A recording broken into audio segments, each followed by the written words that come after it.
Welcome back to Nino Kuni 2. Yes, Oh Dibs? yeah, welcome everyone. Today, since Ding Don Dell won't give it to us willingly, we're going to use our Zeppelin and bomb the shit out of them. No. We could do that, but instead we're going to do some side quests. Sorry, Dibs. Also, why would we use our Zeppelin? We'd be a sitting duck moving that slowly. No. I mean, if we made one Zeppelin, and we got one Zeppelin, surely with the budget that we have and the resources, we could make a whole bunch. Anyway, Cindy May, an experienced security guard who retains a certain youthful exuberance. She may be a bit dizzy, but she's far from an idiot. She's also very concerned about people's well-being and helped ensure there were no major injuries during the anti-zip demos. So there we go. While there were those protests, she was the one ensuring that nobody got hurt. Crystal, a researcher who loves all things magical, but unfortunately has never managed to master magic herself. She's studying hard, though, and dreams of the day when she can harness the power of conjuring to help her concoct a revolutionary beauty medicine, basically. Kimmy, cool, composed Kimmy was the face of law and order in Broadleaf, and is a perfect partner for the more impetuous Drew. She's a big fan of robots, which may explain why she treats Drew like he's programmed to obey her. She does? Okay, that's Never interesting. saw that. Well, that's just a little extra detail. It's not so much part of it. Moving on. Alright then. Items. There you go. Alright then. Let's see what everybody else is talking about. Go ahead, Teo. I know it can be easy going back to Ding Don Dell. All this happened, but you have your own kingdom to rule now. So fuck Ding Dong Dell. Yes. And you have friends beside you. Don't worry, Evan. We're not going anywhere. I'm not going anywhere. That's the This same time. thing my father told me before he died. Oh. That was out of his control. We must keep a low profile while we are in Ding Dong Dell in order to avoid any unwanted attention. I would ask that you and Roland do not remove your hoods while you are there. So basically Roland and Evan are gonna go disguised, unlike the others. Undercover. Yeah. Let's see. Yeah. Go ahead, Wibs. Alright. I've been to Ding Dong Dell a fair few times, but I've never had me the warmest of welcomes. I can There was a imagine. bit of tension between we Skypers and the powers that be, you see. Let me leave it at that. Yeah, we can imagine. We can imagine. Yeah. Lofty, what are you doing? He's having fun too. So the big moment's finally arrived, Evan, lad. Time to pay a visit to your hometown. Not yet. Looks like Lofty and Dwebs are in complete sync. Go ahead, Shuri. Yeah. Yeah, no wonder you have me voicing. I'd only ever seen Ding Dong Dell in Memolive replays. Replays, yeah. Well, looks like I'm finally going to get to visit, and in quite some style. Yep. Eh? Well, remember, Jova, we're basically gonna go behind and undercover, so... Yeah, and then do a proper full invasion. So, yay. Not just Weird that... term for style, but okay. Well, we have to drop from behind, because if we drop from the sky into the city, obviously... we could pull up Final Fantasy VII, Jova, but it's not... It's during the day, so it wouldn't work. Shuri? Before I met you, I'd only ever seen Ding Dong Dell from the air. I never thought I'd end up going there. I really hope you weren't ever thinking about looting it, were you? Nah, that's okay. We don't do that anymore. They've been reformed of sorts, so... Right. I mean, if they have good cheese. Well, actually, Jova, there's a side quest in the Lost Lord DLC that actually touches upon that, so you can look forward to that at least. Oh yeah, DLC. I've heard that it's actually rather substantial. It is. By the time of this recording, the first major episode has been outed. So, Mhm. Oh, it's episodic. One thing one thing Teo's gonna like is that, Teo, remember those broken ruins we saw in the Heartlands while we were trying to conquer it to found the kingdom? Mhm. Well, the Lost Lord explains what those ruins are all about. Also, Yay. it looks like it gives us an excuse to wear different outfits from what I've seen from that DLC. Also, if I recall correctly, this is on Pastel only right now. So, at least one more after this. The primary attraction of the DLC is a 100-floor RNG dungeon called the Labyrinth. Wait, I thought there was story to it. There is story to it, yes, but in terms of gameplay, that's the primary dungeon. That's what I mean. It's similar to past level 5 game, Rogue Galaxy, where one of its optional dungeons was like a 100 gauntlet floor. But the previous version of it was used for store dumping. Well, Teo, to be more precise. It's more. I guess it's something also Dark Cloud did. Yes, the RNG dungeons are one of the primary features of the Dark Cloud games, and yes, so that's it's abundantly clear that Hino wanted to throw a bone at the Dark Cloud fans since the Dark Cloud free pitch was refused. At this point, I'm actually wondering if this was just supposed to be another Dark Cloud game, and Sony did not give the okay, so it was just repurposed as Kuni 2. It's possible. We'll see. Anyway, yeah. Well, here's the thing, Jova. Here's the thing. You start the dungeon, Jova. Well, first of all, when you start the DLC, Jova, you have a couple you have a specific side quest you can do with that gives us some insight into Batu and Tani as characters, but in terms of the main story, you're exploring the dungeon, and as you get to specific floors, the game will stop to have a bit of story moment. For example, there's a specific storyline that takes place in Broadleaf that is quite heartbreaking and delves into Bracken's past a bit. But we'll get to it. We didn't have enough heartbreak of her past already. Well, it's not enough. Her parents died. It's never enough. In Hino Land, heartbreak is never enough. So, anyway, Who hurt you, Hino?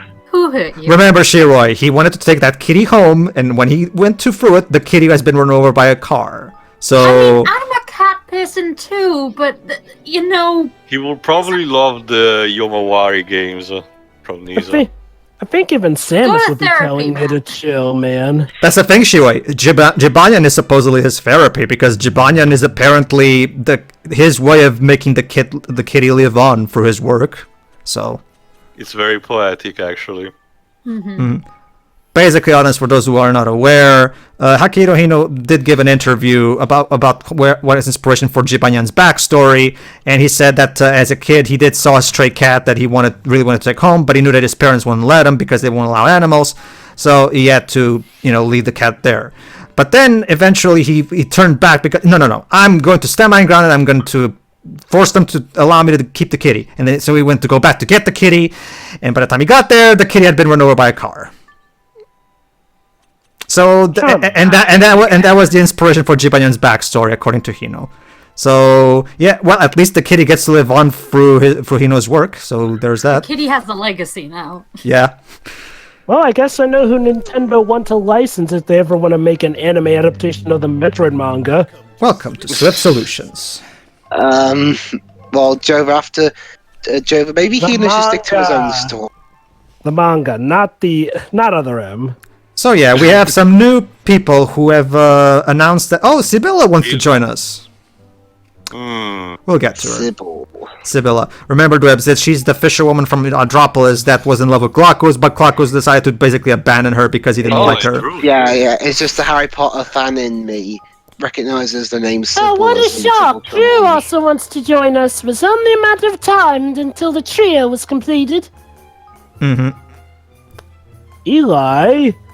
Who looks like you to you? Rihanna. Actually, I'm the one voicing Eli, but sure. Besides, Jova, my goatee is a bit more pronounced. I'm more villainous in that way. And Francine. True. The Charismatic Impresario. too. Francine, who has a hairdo similar to Francine from Arthur. All right, let's see what tasks he has for me. Get ready, dweebs. Gotta get. Well, I need to get me some Oh. some tokens of gratitude. So yeah. No, the jingle's not there. Wait, get me ready for what? Remember, Dwebs, you'll I'm doing errands. That means that you're gonna have to hear that jingle again. Well, it's not showed up so far. Well, Just it's about to because I'm about to report them. There you go. You know, it doesn't really work when you warn him. Well, I don't know, Joe, but the joke has kind of run its course at this point. So why did you warn I him? don't care. I'm doing. You're clearly doing, dweebs. There. Oh, who are you doing? Hold on. Click And all right, there you go. You can unmute now. Sure, yeah, that sounds like a nice name. It's not even as long as some of the other ones, anyway. So. And the fox did not wanted the grapes anyway. All right, so we have some people we can get. So let's get them. We have 3 side quests in Gold Paw right now. But first we need to. But before we do proper side quests, let's actually get the people who already are ready to join, just for the sake of getting that out of the way. If I can actually, get my bearings straight. Arriving. There you go.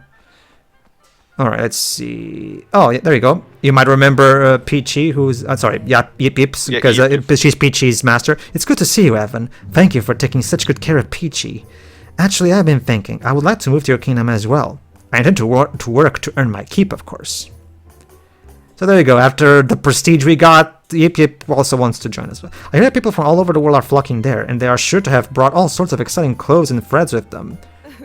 I would dearly love the chance to work with such exotic materials, and besides, a good kingdom needs some good seamstresses. So basically she wants a change of scenery. Peachy is sure to enter the company too. I will not let you down. I promise. I'm sure it'll be just like old times for her. Yip, the master tailor. She has the hyperdexterity skill, which basically allows her to make specific clothes specific research that nobody else can. Oh, I simply cannot wait. Will there be seamstresses there from other lands from whom I might learn new techniques and methods, I wonder? Hee. We will soon see. I look forward to seeing you there, King Abbott. Well, the answer to her question is yes, so yeah. All right. True, but isn't the other seamstress also from Goldpaw? Well, actually, we do have tailors from other places as well. Besides, she's also referring to the customers, so...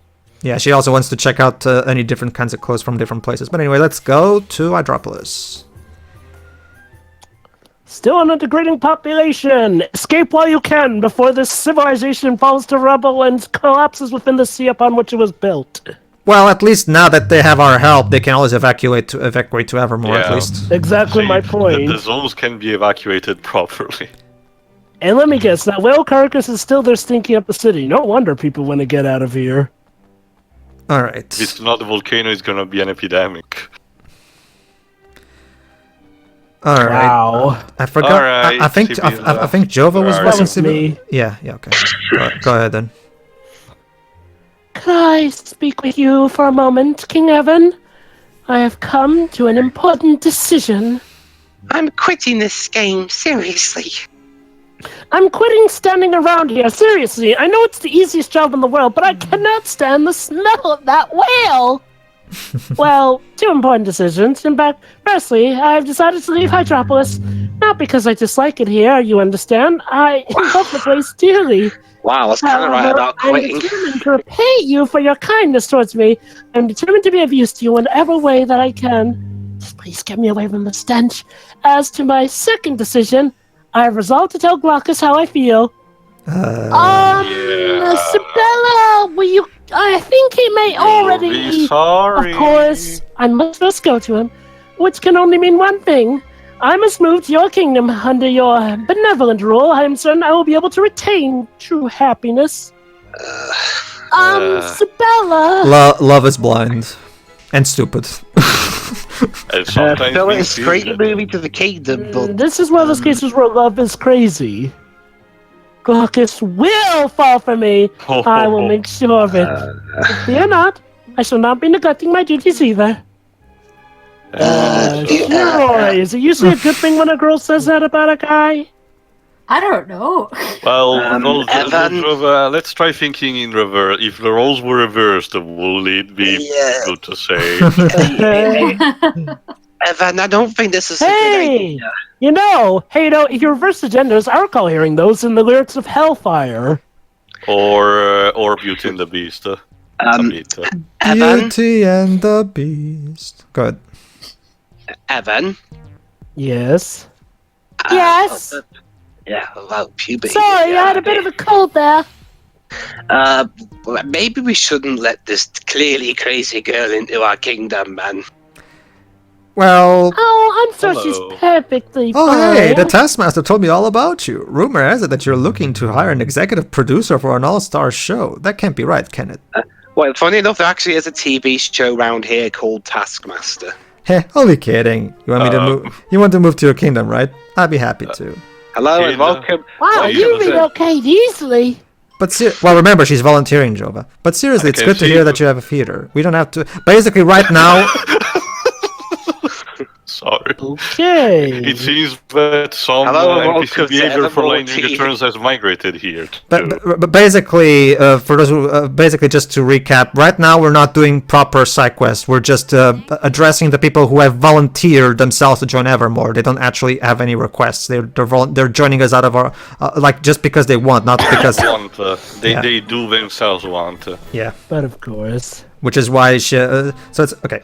Now the only question is what kind of should have put on opera, musical. If you have any requests, just say the word. Basically, she's going to be working in the Institute of Higher Innovation, and apparently she wants to really institute both movie entertainment and musical entertainment in Evermore. Well, we already have a Symphonium lady, so we can start there. Interesting. I suppose. Anyway, going back to what Lofty had to say. Oh, Lofty, I'm sure that it'll be fine to invite Sabella. Then cut back to Sabella and goes, I'll have him if I have to burn down all of Evermore. But he will be mine, or he... Okay, Jova, we get it. She's very yandere. Love is again. That joke is perfectly fitting to us. I knew love was blind. I didn't know it was stupid too. Look. I can take love being blind or stupid, but when it makes yanderes out of people, that's when you've got an issue. Hey, Drew. Go ahead, too. Well, you sure know how to keep a guy waiting, don't you?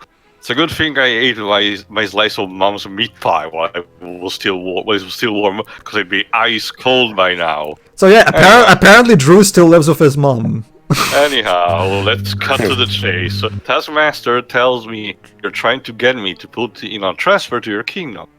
He also said you'd be going around the treehouse.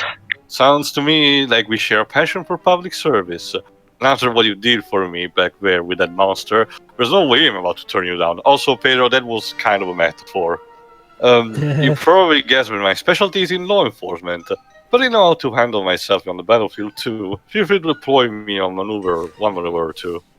Not that I'm about to bug the chain of command and tell you what to do, of course. I'm looking forward to serving under you. So yeah, being a Right. So yeah, he actually has a hammer unit called the Lambda Force. So. One request, though, if I may. You might have heard a thing or two about me being a hard-headed maverick who'll do anything to crack a case. Well, no, you never heard any such thing, huh? Nope. Well, forget I said anything. Guess I'll be moving out. Be back at base awaiting orders, sir. This is fine. That's just like a certain. Hold on, that's me. Bonjour to you, Monsieur Eva. I've been keeping an eye on all your philanthropy, and I have to say I'm très impressed. Wow, he's definitely French, all right. Even got a beret. Richard probably got help. Is here? Yes. The game was also translated into French, so I'm assuming Richard probably got some help from the French localizer team. Anyway, hello, there is nothing more than cheek than a king who knows how to help the proletariat. Sorry. And you manage to look so cool when you are doing it. You have given the world an whole host of new fashion ideas. My David Cage voice. But Monsieur Evan, listen to me, s'il vous plaît. I have a favor to ask you. I would like to become... That's the thing to it. I'm trying to make Eli a Frenchman who can actually properly speak English, and that's not David Cage. Just imagine, mon petit roi, you will have the finest and most fashionable robes of any king in all of history. Well, you certainly seem flamboyant enough. Exactly. You know, I heard a fairy tale starting with that premise. It did not end well. Yes, but don't worry. This tale will end happily ever after. Allow me to live there with you, Monsieur Evan, and your kingdom will be a fashion destination par excellence. Par excellence. Also, to be more fair, Evan is more of a king than an emperor, so yeah, he has better chances. So it is decided out. We formidable. Not to mention, unlike that emperor too, he's not vain. So yeah. All right. Now Every time when you said emperor, I was going to be like, oh my, is it going to be Cusco now? Funnily enough, that's funny. Emperor's Hero was supposed to be an adaptation of that, but exactly changed the earlier script anyway. Hey, yeah, Evan, okay. How's it going? I've got to tell it's you. It's an adaptation of the Emperor's New Clothes as much as Frozen is an adaptation of the Snow Queen. Yeah. Hey, Brianna. My latest design was actually, Jova, that's actually one of the main reasons why I think it's good that the movie's called Frozen, because that way it's not at all associating itself with the fairy tale. Anyway, I know. It still is an adaptation technically of it, but yeah, it's got a different name. It started out as an adaptation. It's just that they couldn't make remember, even Walt Disney back in the 40s tried to adapt it, and he couldn't make the story work. They just couldn't do it in the Disney formula in the way they wanted, so they just had to completely reinvent the thing. Oh, it's still regarded as a loose adaptation, but yeah, obviously they don't name it like that. Yeah. I mean, you have It's weapons also from all... a clever ploy so that they can try and have some copyright holdings. Anyway, I guess Brianna just wants to make weapon for us. Much like Yip Yip, we have weapons from all over the world, so obviously she wants to check those out. Also, what's Michael Moore doing there? The government is lying to you, don't you know? He's outing the conspiracy of the Kingdom Evermore. Sorry, Teo. The only instance of watching Michael Moore that I ever want is to watch him explode in Team America. I saw Fahrenheit 9/11. Part of my university. Part of my university study. Francine. Anyway, a famed theater impresario. She was planning an ambitious project to replace actors with robots, which was disrupted by the unrest in Broadleaf. Now she's very keen to sprinkle some showbiz stardust around in Evermore. Good to know. Good to know. I mean... Brianna, a weapon designer from Broadleaf who used to prize functionality above all else, but has now developed a uniquely feminine style. No one makes weapons quite like Brianna. She's developed something of a cult following among the Sky Pirates of Evermore. Oh, cool. I wonder where they're getting their weapons from. The American government. Alright, Eli. No single individual has had more influence on the fashion sense than the people of Broadleaf than this unrivaled designer. He claims his big break came from when he had a dream about another world and woke up filled with fresh ideas. So, just like in the first game, there was a similar note in one of the lore of a wizard's companion. Drew, a law enforcement specialist who teamed up with Kimi to prevent wrongdoing. He can be a little over-enthusiastic, but his sense of duty is admirable. In any investigation, he always claims to have identified the culprit before anyone else, and is always wrong. Clearly a great addition to the staff. He's that kind of police officer, you're gonna say that. Sibylla grew up dreaming of being a fisherwoman, but had to give up due to seasickness. Still obsessed by the ocean, she became a diver at her parents' suggestion. She's madly in love with Glaucus, who's the only man she'd set foot in a boat for. Oh, how sweet. But that particular joke we saw with Drew, again, it's exactly kind of like, again, we have a Portuguese comedy skit that does the same thing, where a guy, a veteran accessory maker who has plied her trade in gold paw for many years. Brisk and energetic, she has a strong aversion to being treated like an old person. As their apprentices never learned, a gift of some quality clove is guaranteed to get you in her good books. Well, have I got news for you? We're working on a youth potion program. True. Crystal is working on that. Again, there's a Portuguese comedy skit about two detectives, and they're celebrating with drinks about that they solved the case. And one of them turns to the other. Hey, look, would you get really upset if I told you that I'm sleeping with your wife? And the guy's like, yeah, I think I'd be pretty upset. Forget what I said then. Wait, rewind. What? No. Don't forget it. Just forget that I mentioned it. Just forget that I said anything. Never see. But yeah, Drew is that kind of cop that usually in a show like Murder, She Wrote always try to arrest the wrong person and gets outed as the dumb cop because derp police are useless.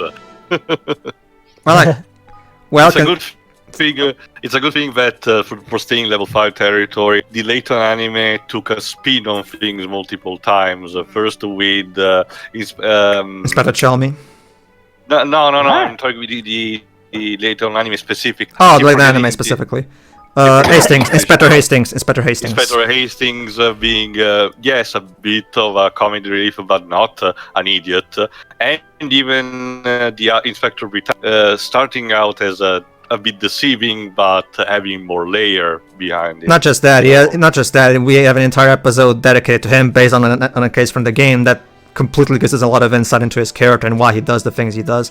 Well, remember too, like we kind of already had that with Inspector Grosky. He was also kind of the dumb cop. And it worked. I think worked really well because it was so his humor was so completely over the top that it really worked hard because it was a great contrast to the other characters anyway. So.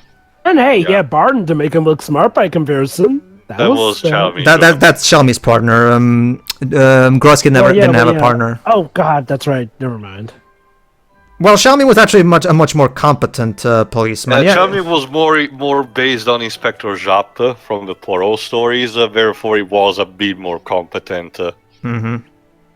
But yeah, obviously we have the interplay between him and Barton, which was great. Let's not forget that Shelmy kind of got outdone by Luke in the second game. Anyways, Shiroi, feel free to finish what you were saying. You were saying that you were a cat person, but... I completely... Oh, no. Yeah, I was saying, Hino, go to therapy. And you already responded to that. That's the thing, Shiroi. That supposedly Jibanyan is his therapy. Supposedly. Yes, yeah. If we give him enough time, Hino will start also saying stuff about pointless numbers like Yokotaro.